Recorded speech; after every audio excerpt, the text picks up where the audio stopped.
Mic भी on है, आपको बोला बट ये रिकॉर्ड कर देगा. Namaste, Shama ma'am. Can I start the session? Yes, ma'am, you can start. Okay. Thank you, ma'am. Thank you. So, Namaste, everyone. Good afternoon. So, welcome to all the participants for this training session, which has been organized by CBSE CBOE Bangalore. So, today it is 22nd September, and the topic of today's training session is Salient Features of National Education Policy 2020. So you will be muted throughout the session. The first 45 or 50 minutes has been allotted to the speaker, and the last 10 or 15 minutes has been allotted for the participants to express their views, opinions, filling the attendance link, and to clarify their doubts through chat box. So thank you. Let's start the session. Is my slide visible? Give me a thumbs up if it is visible.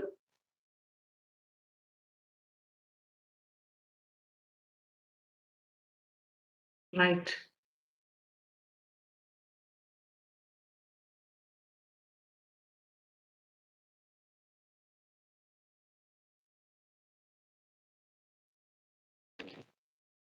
All right. So NEP 2020, what is that one word or a phrase that you get in your mind when we start talking about NEP 2020? I mean to say that so we have seen a lot of policies in the previous century. So this is the first policy of 21st century. We know about Kothari Commission, we know about Program of Action 1992, we know about NEP 1986. How is it different from other policies? What is that one word that you get when we start speaking about NEP 2020? It could be one word or one phrase. So there is a Mentimeter link available in the chat box. Give me a few seconds.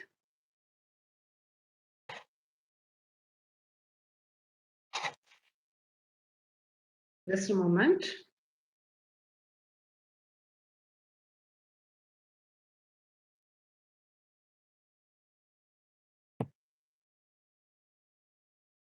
And let me share the link. You can use your chat box also.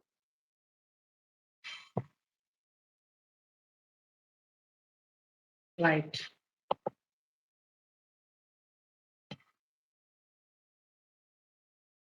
Now the link is visible in your chat box.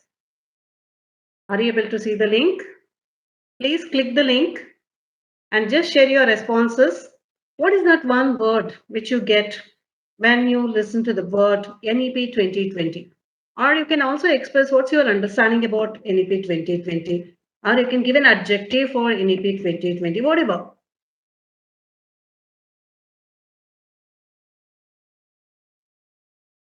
Hope all of you are able to click the link and get the question.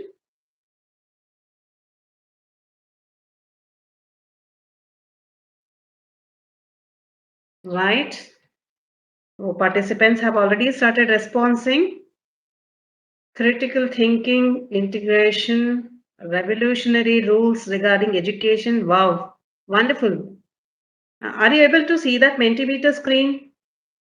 Shama madam, is my Mentimeter screen visible? No, ma'am. Okay, all right. Let me share.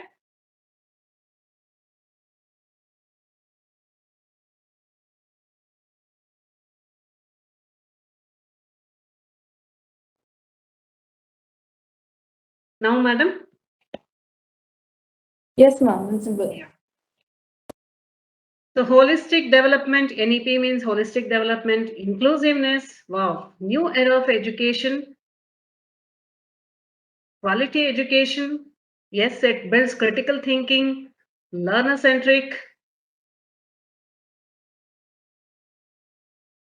So very nice. So thanks for your response.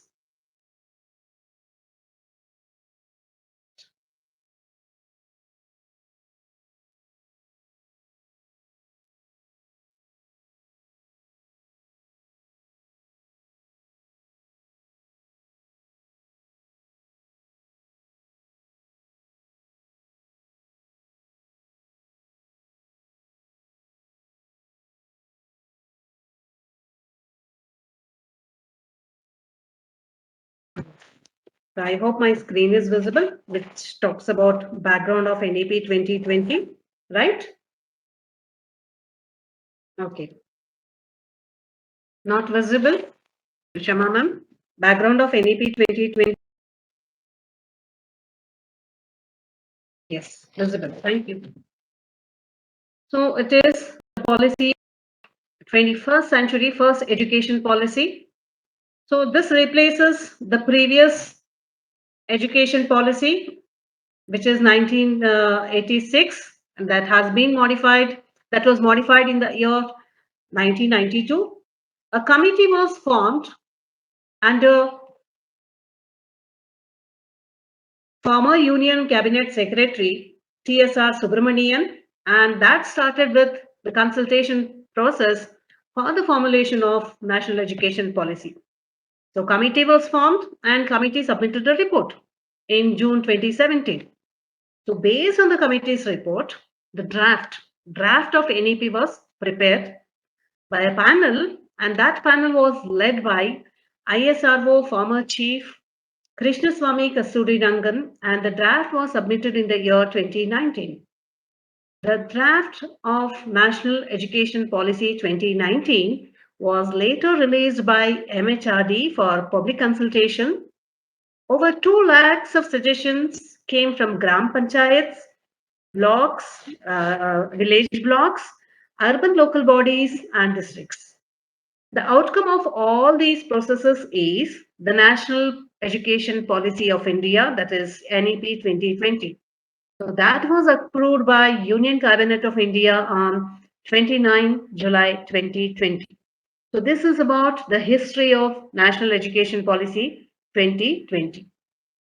So this policy is a comprehensive framework for elementary education and higher education, as well as vocational training both in rural and urban parts of India. The policy also aims to transform India's education system by 2040. So this policy can be equated with transformation. So today we are going to discuss about NEP 2020 from the perspective of a group of people who are at the grassroots level.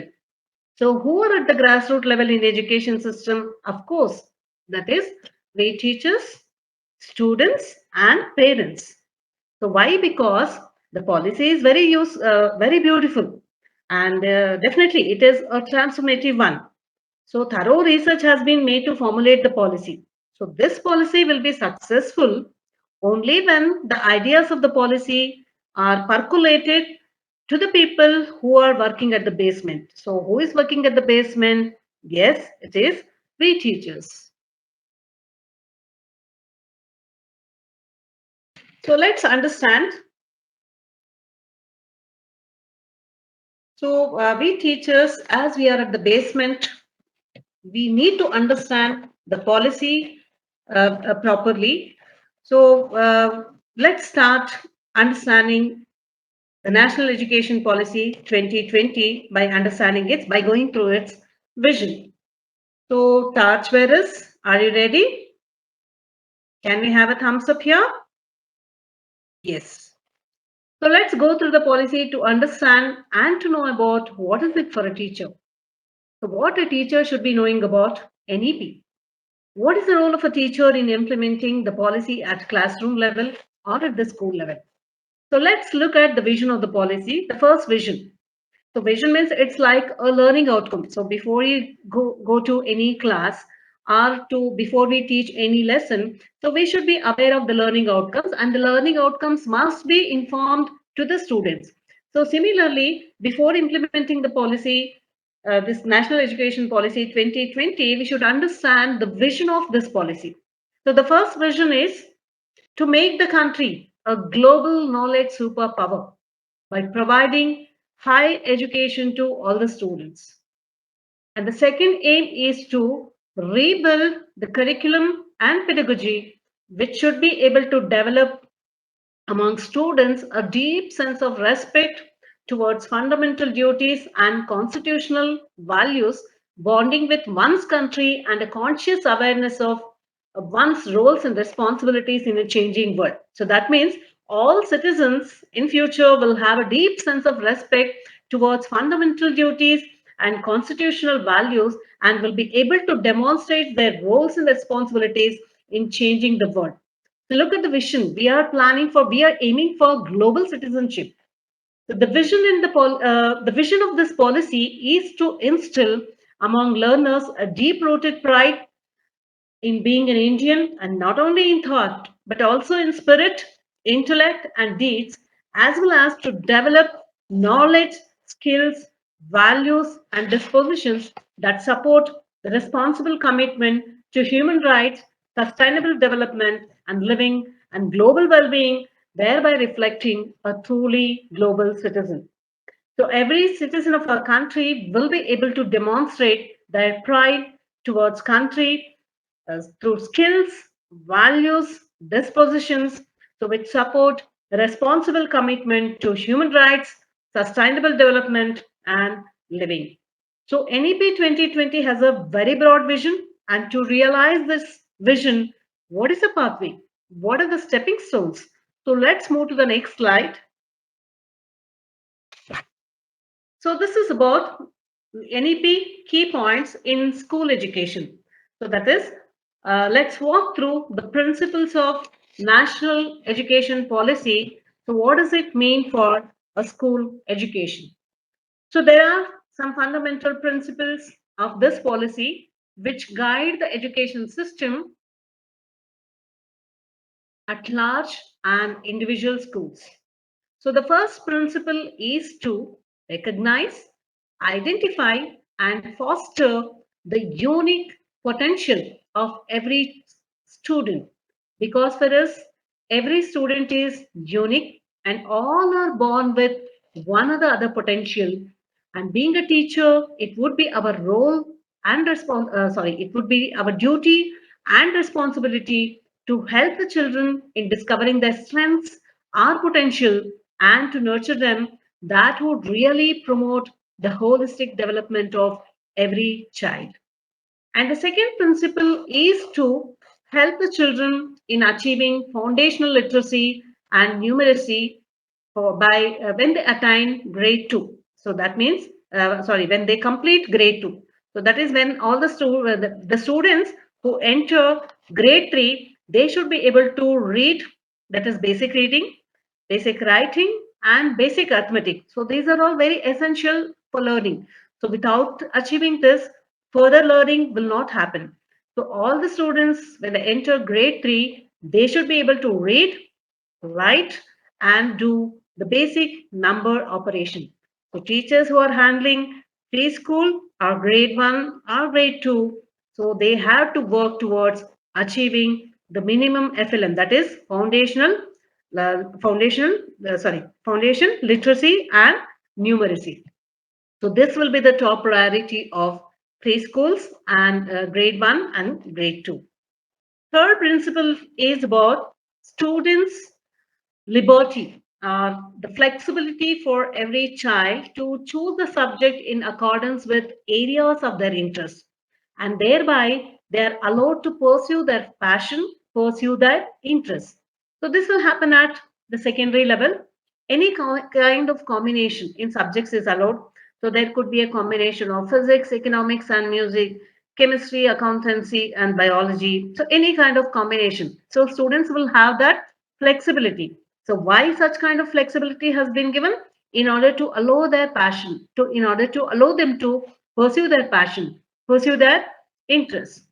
Fourth principle is about integration. So there is no hard separation between arts and science, between curricular and extracurricular activities, between occasional and academic streams, etc. So here the intention is to eliminate the subject hierarchies, so which already exist, hence no silos between different areas of learning. The next principle is about multidisciplinarity and a holistic education. So we have to adopt multidisciplinary approach in integrating the science and social science, arts and humanities, or sports to show that all subjects are integrating. For example, when you learn music, math can be integrated. When you are playing football, You can integrate the game with physics. So like that. So you have to establish interconnection between different subjects. So that is called multidisciplinary approach. So hence we can help in the holistic development of children.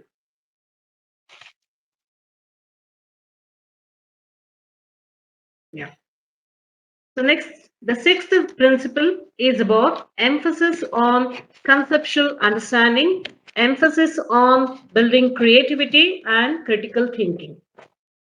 So this is to encourage learners in building logical decision making and bringing up the innovation rather than rote learning and learning for exams. So seventh principle is about inculcation of ethics and human and constitutional values like empathy, respect for others, cleanliness, courtesy, democratic spirit, spirit of service, respect for public property, scientific temper, liberty, responsibility, life skills such as communication, collaboration, cooperation.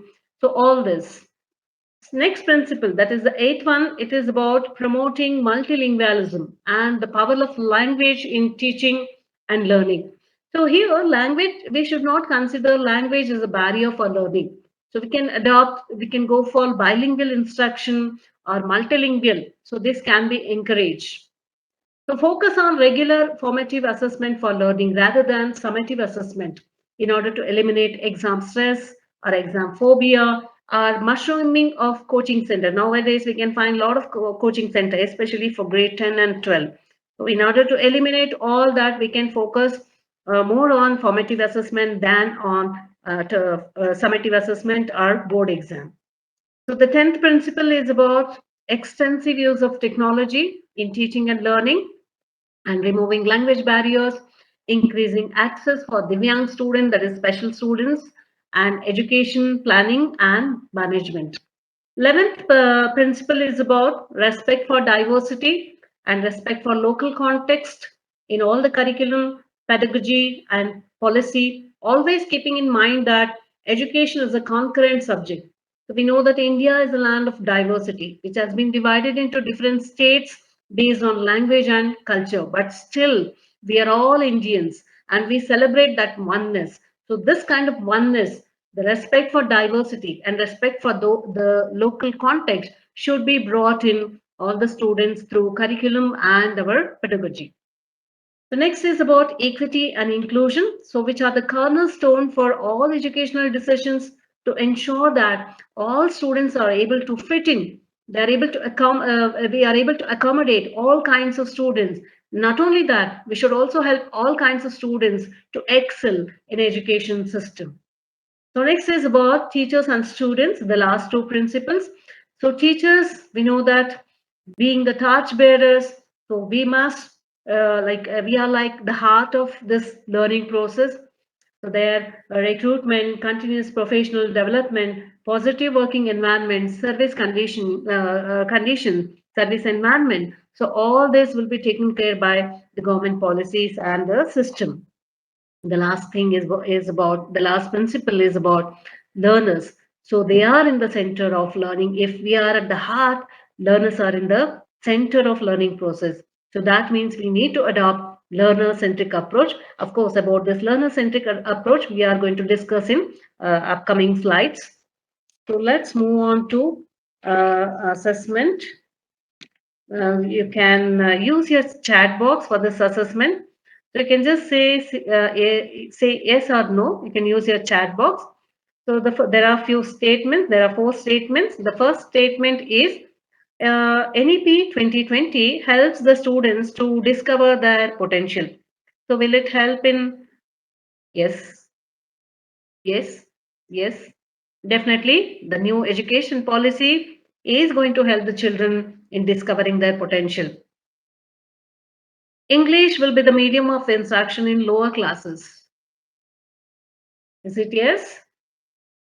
No, because NEP supports multilingual instruction and bilingual mode can also be adopted. So bilingual means especially English and with the mother tongue, because children as they come from their home, especially in the lower classes, So they'll not have expertise towards language. So their bilingual instructions are allowed.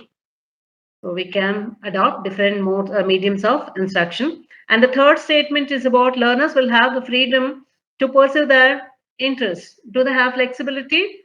Do they have liberty to choose the option, to choose their subject? Yes. And the fourth one, teachers will have autonomy to adopt their teaching styles. So learners got autonomy. What about the autonomy of teachers? Do we have it? Yes, we have it. So are we able to adopt our own teaching style? Are we allowed to adopt? Yes. Thank you so much. Thank you for your response. Let's move to the next slide. Yes. So now we'll look at the structure of school education. How will be the new structure of curriculum and pedagogy in this NEP 2020? So definitely a path-breaking transformation has been taking place in school education with regard to curriculum and pedagogy. The extent, that is 10 plus 2 structure, which was covering the age group of 6 to 18 years in school education, has been replaced by 5 plus 3 plus 3 plus 4, which covers the age group from 3 to 18. So why is this change for? To know the reason for change in structure, let's understand the new curricular structure 5 plus 3 plus 3 plus 4. Yeah. Yeah. 5. The first stage. The first stage is also known as foundational stage, which is ECCE, Early Childhood Care and Education. So, which comprises the age, so that which is for the age group of children 3 to 8 years, and the duration of this course is 5 years. And the approach, the pedagogical approach, that is through games, activities, and discovery. So, in the foundational stage, the first 3 years will be called by like preschool 1, preschool 2, preschool 3. So, now earlier we used to call it as Montessori, LKG, and UKG. So, the names have been replaced by preschool 1, preschool 2, and preschool 3. And the last 2 years in foundational stage, grades have been given, grade 1 and grade 2, that is first standard and second standard. So what happens in early childhood care and education? So we know that over 85% of the cumulative brain development occurs in the age group of children 3 to 8. So this age is very, very important. It's of critical importance for all the children because at this stage, brain requires appropriate care and appropriate learning experiences. Just physical development is not enough. We should also look into the brain simulation part also. Appropriate care must be given, and being a teacher, we must provide appropriate learning experiences because at this stage, 85% of the growth of the brain will be completed. So currently, the preschool education which is available in our country is not for all the children. And the quality of preschool education that we are providing is really questionable. NEP talks about universal provisioning of quality of early childhood development, care and education, and that must be achieved as soon as possible, not later than 2030, to ensure that all students entering grade 1 will be ready for the process of schooling. So who is going to develop the curriculum for ECCE? Who is going to develop the curriculum for foundational stage? So which has already been developed by NCERT. The curriculum will align with the latest research. Sorry. And the best practices in ECCE. So the framework given by NCERT will serve as a guide for both teachers and parents for early childhood care and even for educational institution. So ECC, Early Childhood Care and Education, ideally consists of flexible, multifaceted, multi-level, play-based, activity-based, and inquiry-based learning. So which comprises of alphabets, languages, numbers, counting, colors, shapes, indoor and outdoor games, puzzles, logical thinking, problem solving, drawing, painting, visual art, craft. Yeah. Am I not audible? Am I not audible?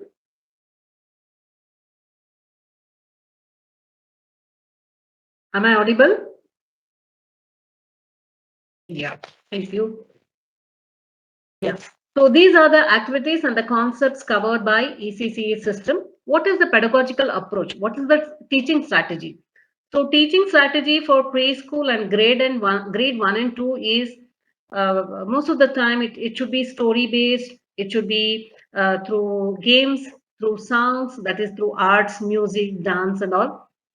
And what are the learning outcomes? The learning outcomes for preschool and grade one and two will be physical development, motor development, cognitive development, socio-emotional and ethical development, cultural development, and the development of communication and early language literacy and numeracy. What about teachers? So have we trained the teachers to bring up all these 85% of the brain development and to achieve all this learning outcome? So definitely. So this practice is mandatory. The training, the NTT training or BA training is mandatory for the teachers who handle ECCE grade or the foundational stages. So standalone preschools, all of which would recruit workers or teachers specially trained in the curriculum and pedagogy of ECCE. So next move to the next stage in the curricular structure. So we have covered in the 5 plus 3 plus 3 plus 4. We covered now, we have covered 5.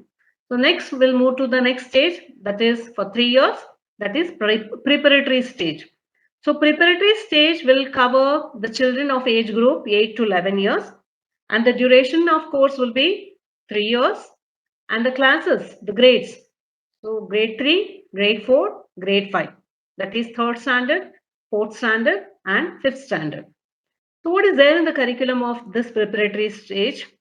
So there, the curriculum will lay a solid groundwork across the subject. So which will cover 3 languages.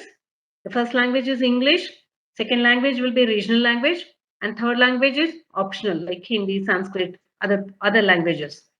And the remaining subjects will be maths, basic mathematics, environmental studies, physical education, arts. Arts means which cover music, dance, drawing, painting, etc. And the teaching method, which includes, so here we need to build the concepts based on playing, and they need to build the concepts on discovery method. So actually this stage begins the transition to structured learning. Moving on to the next slide.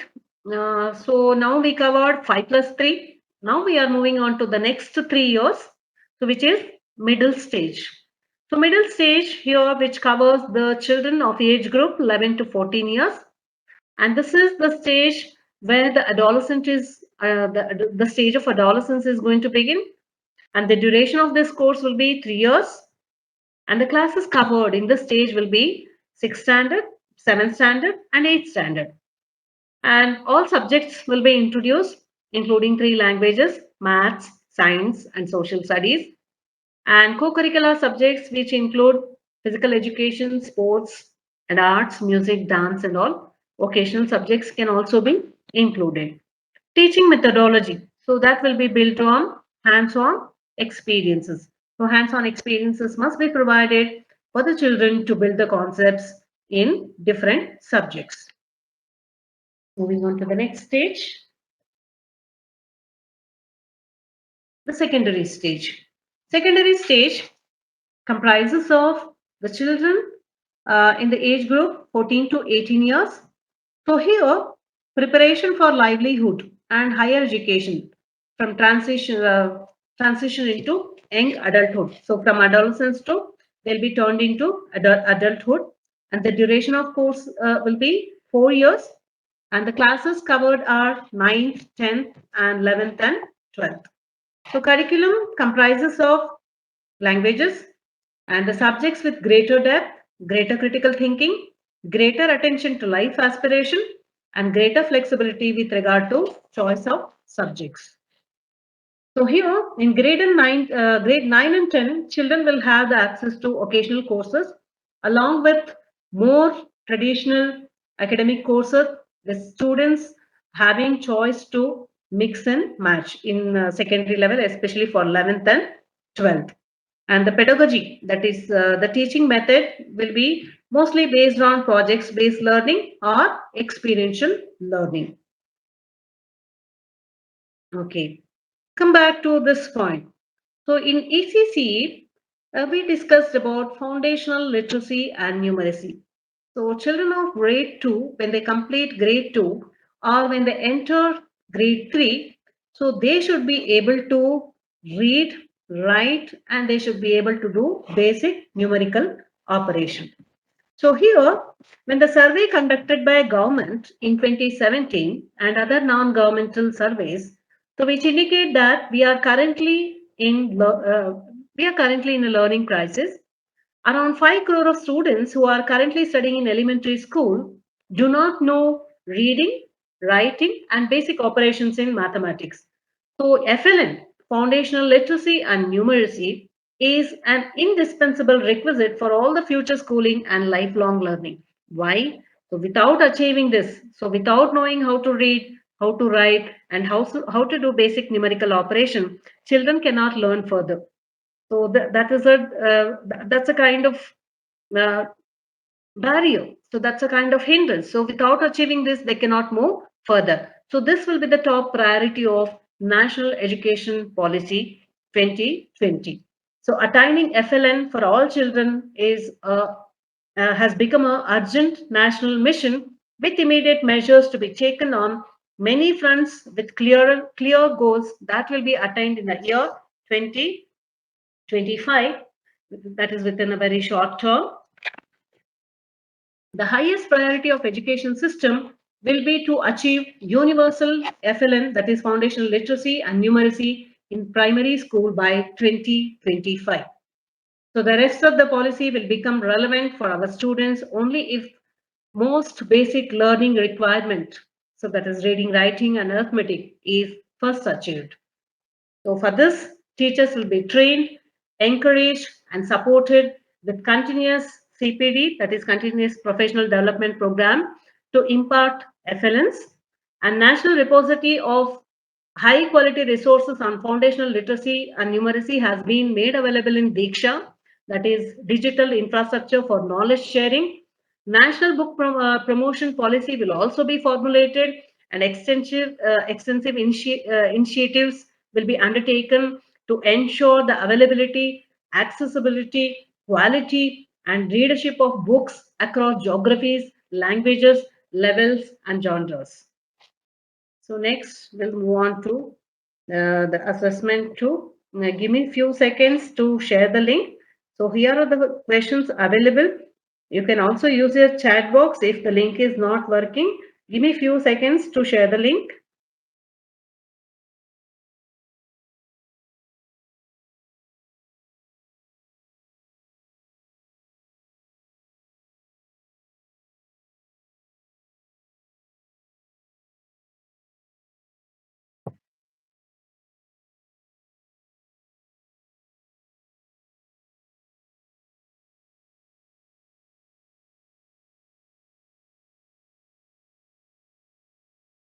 Just a minute.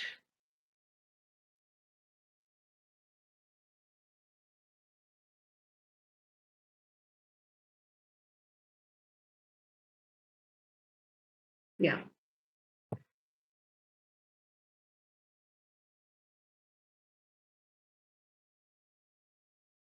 Yeah. So is the link visible in chat box? Please click the link and try to respond. You can use your chat box also to respond. By which grade foundational literacy and numeracy should be attained by all the students? Can I have the responses? And what is the new pedagogical structure? You can answer both the question.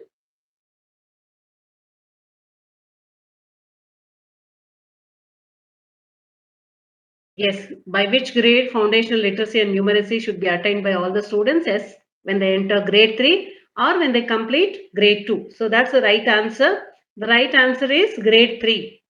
So children, when they are promoted to grade 3, they should be able to read, able to write, and able to do basic numerical operations such as addition and subtraction. Next, move on to the next question.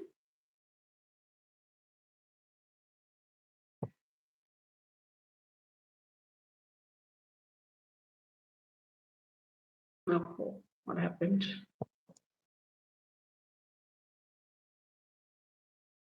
Yeah. The next question, is my next question visible?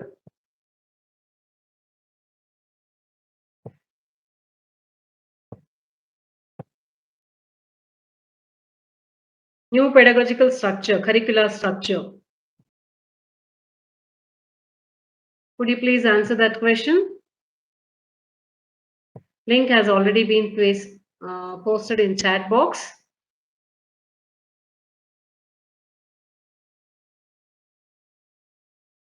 Yeah, link is available.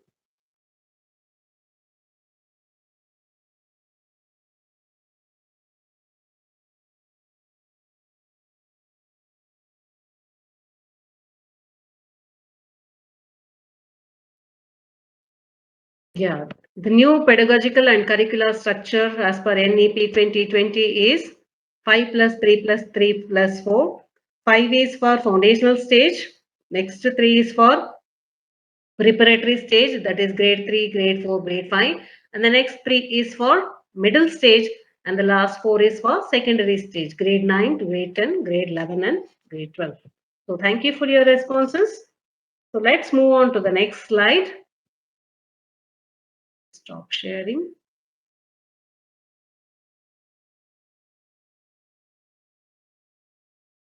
All right.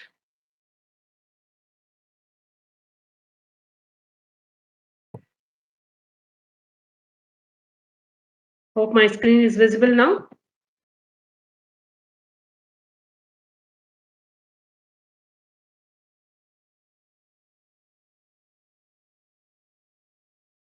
Yes. Okay. Yeah.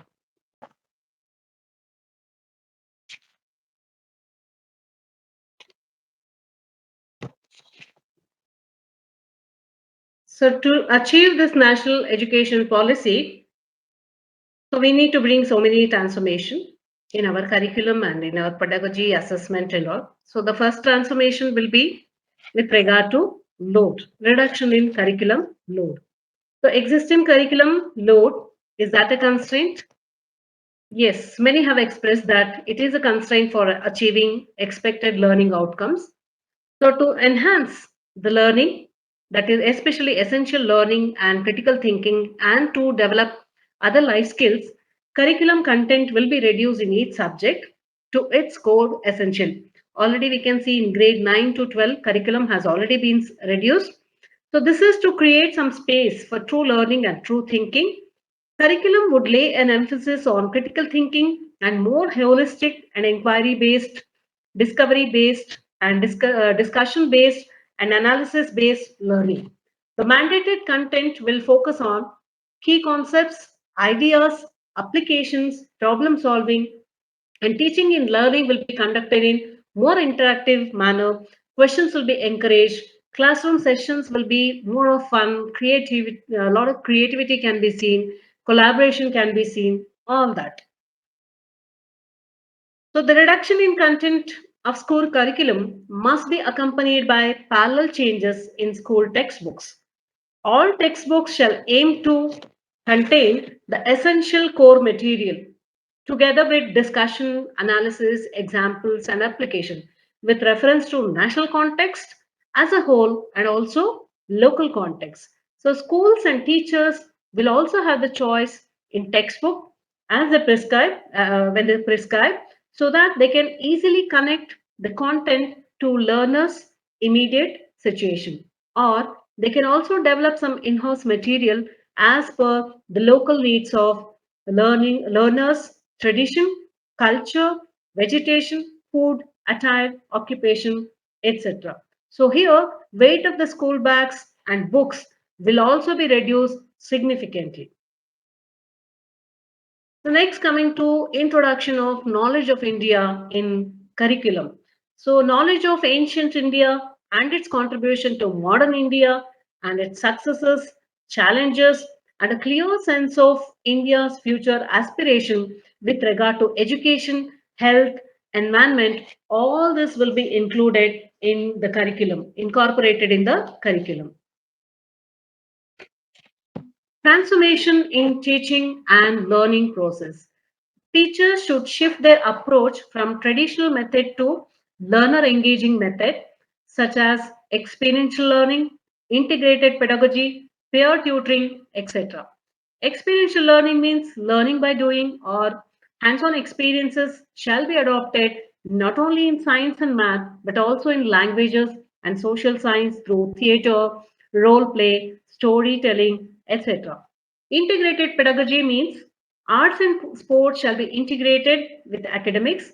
Art integrated education will be embedded in classroom transactions, not only for creating joyful classroom, but also for imbibing Indian ethos through integration of Indian art and culture in teaching and learning process at every level. Sports integration is another cross-curricular pedagogical approach that utilizes physical activities, which includes indigenous sports and pedagogical practices to develop skills such as collaboration, self-initiative, self-direction, self-discipline, etc. Next, coming to promotion of peer tutoring. We know that learners can learn better when they learn from their peer or when they are in group. Even this should be promoted as per National Education Policy 2020. Equal weightage for all subjects will be given. So there won't be any hard separation between curricular, extracurricular, co-curricular, and amongst arts, humanities, and science, or between vocational and academic streams. Subjects such as physical education, arts, craft, and vocational skills, in addition to science, humanities, mathematics. So all this will be given equal emphasis.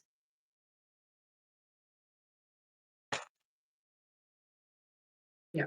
One more thing. Bagless days. 10 bagless days to be included in academic calendar. And these days can be utilized for providing experiences related to occasional skills such as gardening, farming, carpentry work, plumbing, or working with any industries, handicrafts, etc.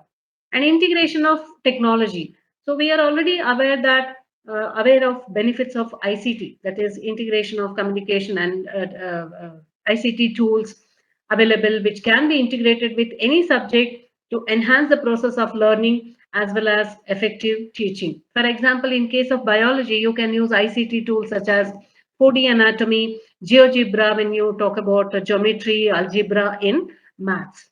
So teachers should start looking for innovative methods to help the children in achieving learning outcomes and to make the learning joyful and interesting. That would help the learning culture, developing learning culture amongst students.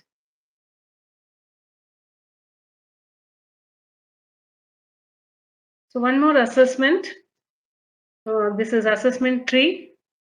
There are 2 questions. To bring transformation in teaching and learning process according to you, so what kind of strategies can we bring in to bring the transformation in teaching and learning process? As a teacher, what kind of strategies can be implemented to bring transformation in teaching and learning process? And the second question is about what is your opinion about the reduction in curriculum load? So will it impact the process of learning? If it is an impact, is it a positive impact or negative impact? Could you please share your views? You can use your chat box or you can use your Mentimeter link because both are open-ended question. You can use your chat box itself. Positive impact, yes. Reduction in curriculum load will definitely bring a positive impact. So how is it going to create a positive impact? It will be helpful in building other life skills such as critical thinking, communication skills, collaboration skills, cooperation. Other values can also be inculcated. Teachers can spend time for building those skills. For the first question, what are the strategies for bringing transformation? As a teacher, what kind of strategies can be adopted in our teaching method?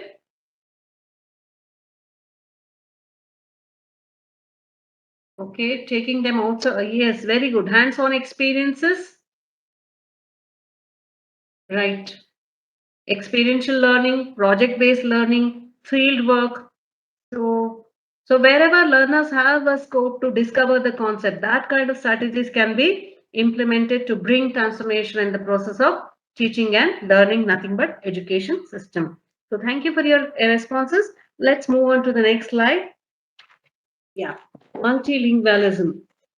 So language must not be a barrier for learning. So it has been proved that young children learn and grasp non-trivial concepts more quickly in their home language or mother tongue. So English, all these years, English has been a medium of instruction in most of the English medium school, but that should not become a barrier for learning, children's learning. So as scientifically it has been proved that children can learn better in their home languages, especially it was proved in Finland, Japan and all. So we can adopt bilingual approach or multilingual approach. Other than that, when it comes to the study of language, three language formula will continue to be implemented while keeping in mind the constitutional provisions, aspirations of the people, religions, and the union in need in order to promote multilingualism as well as promoting national unity. However, there will be a greater flexibility in three language formula and no language will be imposed on any state. So high quality bilingual textbooks and question papers and teaching learning materials will be brought, especially for science and mathematics, so that these students will be able to think and speak about math and science both in their home language and in English. So next is about assessment. What kind of transformation will be brought when it comes to assessment? Definitely, there will be a huge transformation in the culture of assessment we can expect. So we know that the prerequisite for this transformation is change in mindset of teachers, students, and parents. So we need to understand what of assessment, what is assessment, why is assessment conducted, how is assessment conducted, when is it conducted, and what is after assessment. What is the purpose of assessment? That has to be understood by all the three important stakeholders, parents, students, and teachers. All these should be very clearly understood. So the purpose of assessment is to inform the teachers about how much they know about the concept. Now, how much they know means how much learners know about the concept and what is to be learnt in the next. And it also informs the students what is the learning gap. So how much I have learnt and how much it has to be learnt. And these learning gaps, assistance will be provided by the teacher. Teacher should also involve in finding the learning gap and teacher should help in bridging the learning gap. And it also informs the parents about the learner's needs and interests. The overarching aim of assessment is for learning, not to label learners by numbers or grades. So the aim of assessment in the culture of our schooling system will shift from term and assessment to continuous assessment, from summative assessment to formative assessment. So next, we talk about reformation in grades 9 to 12 exams, including board exam. So board exams will be redesigned. The discussion is going on to encourage holistic development. Student will be able to choose the subject of their interest in which they take board exam. National Achievement Survey, that is NAS, is monitoring the achievement of learning outcomes in the country and encourages the school boards to shift their assessment pattern towards meeting the skill requirements of 21st century in consonance with the state objectives of the policy, to track the progress throughout the school years and not just at the end of grade 10 and 12, for the benefit of students, parents and teachers, principals and the entire schooling system in planning, improvement to school in teaching and learning process.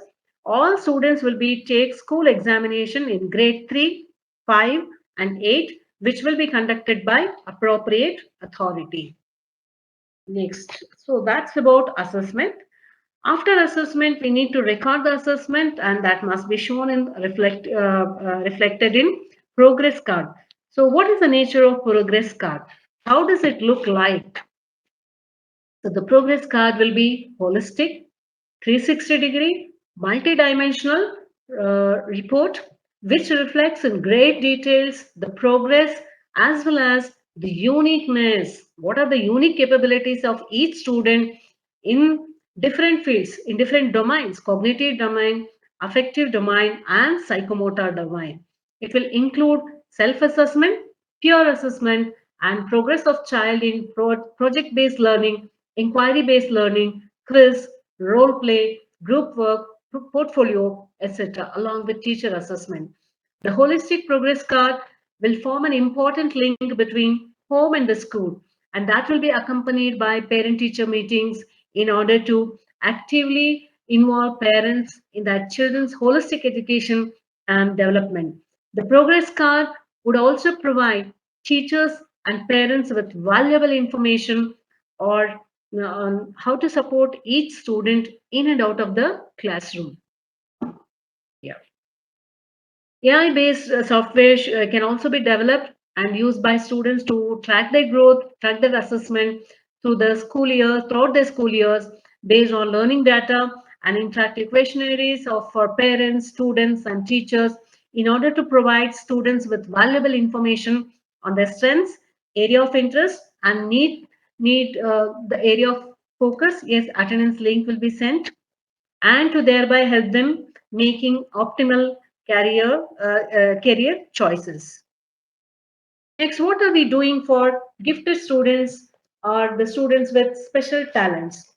Topic centered and project based clubs and circles will be encouraged and supported at the levels of different levels of schools, school complexes, districts, and beyond. Like examples which include science club, science circle, math circle, music and dance club, poetry club, language circles, etc. Yeah. Next is about, so all this is about NEP 2020. Now, what is the role of teacher in implementing NEP 2020? And also, is there any change, or is that the policy talk? What about teachers? What is there about teachers in NEP 2020? So, as the teachers are the torch bearers of NEP 2020, so definitely they are in the heart of learning, and the quality of teacher education will be redesigned and have a renewed emphasis on foundational literacy and numeracy. And 4 years integrated, that is B.Ed program, will be introduced instead of 3 plus 2 years or 3 plus 1 year. Earlier it was 3 plus 1. Later it became 3 plus 2. So now it will have a BSc Ed or BA Ed. So that will be a 4 years graduation plus B.Ed course. So recruitment of teachers.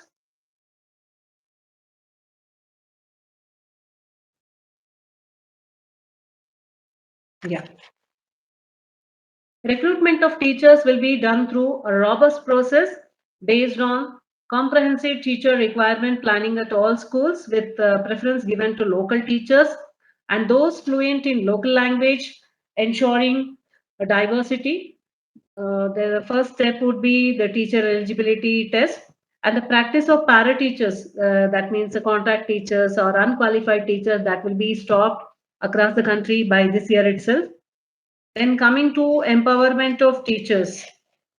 So it is mandatory for every teacher to dedicate minimum 50 hours for their professional development, that is per year, continuous teacher professional development. So teachers will be excluded from non-teaching school activities like census, midday meals program, all those things. And the equitable, yeah. Other aspects of national education policy in school education, equitable and inclusive education for every child in the country. So this is mandatory to achieve an inclusive and equitable education system so that all children will have equal opportunity to learn and thrive, so that participation and learning outcomes are equalized across all the genders and social categories by 2030. And the next feature is about governance in school education through school complexes. So schools are grouped into school complexes to facilitate the sharing of resources and render the governance more local, effective, and efficient. Then about regulation of school education. Regulation of school education. India's school education system is invigorated through effective regulation and accreditation mechanism that ensure integrity and transparency and foster quality and innovation for continually improving educational outcomes. So that's about NEP 2020. So now it's time for all the participants to ask questions and express their views and opinions either about my talk or about the policy. So before that, I would like to conclude my talk with a few words. In the past decades, we have seen similar policies, recommendation such as Kothari Commission, Program of Action, NEP 1986. Many points which were mentioned in those policies are yet to be implemented. A critical review of two earlier policies indicates that there are gaps in implementation and limited training for educators. NEP 2020 should not suffer from a similar fate, leading to delay in development of human potential or for the progress of nation. NEP recommends restructuring of entire education domain of India. It talks about foundational literacy, numeracy, skill education to transform India to face 21st century challenges, and the success of any education policy rests upon the belief and the effort of that its fraternity. So thank you so much. Thank you all the participants. Thank you COE Bangalore, COE head for giving me this opportunity to share my views about NEP 2020. So thank you so much. So now the forum is open for the participants. Either you can express your views or you can ask questions. Thank you so much.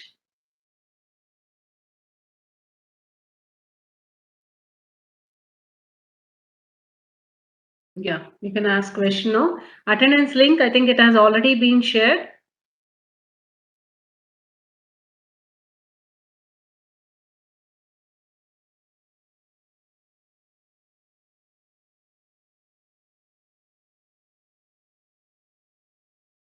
Not able to see any question. If you have any question, please use chat box.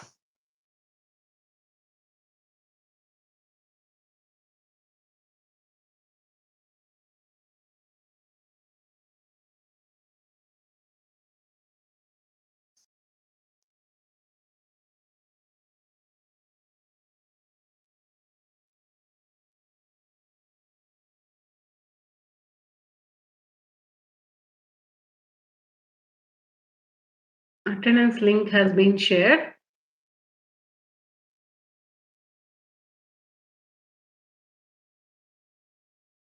Okay, that's nice. So attendance link is available. So there you can just fill the form and submit. So thank you so much, Risha madam.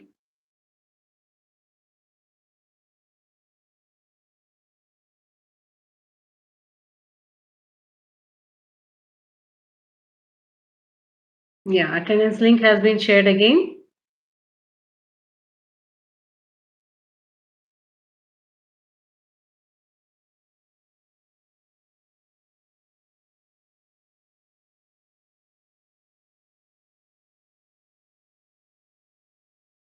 Okay, thank you, Chaya ma'am.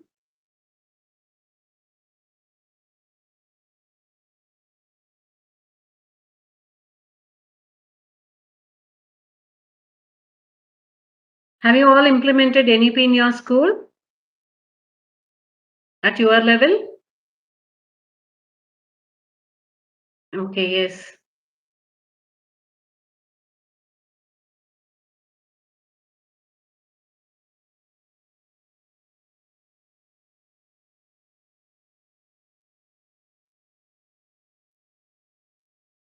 Thank you, Payal ma'am.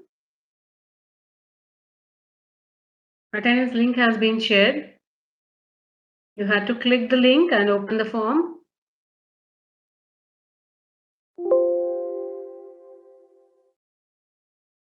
Google form has been shared. Google link.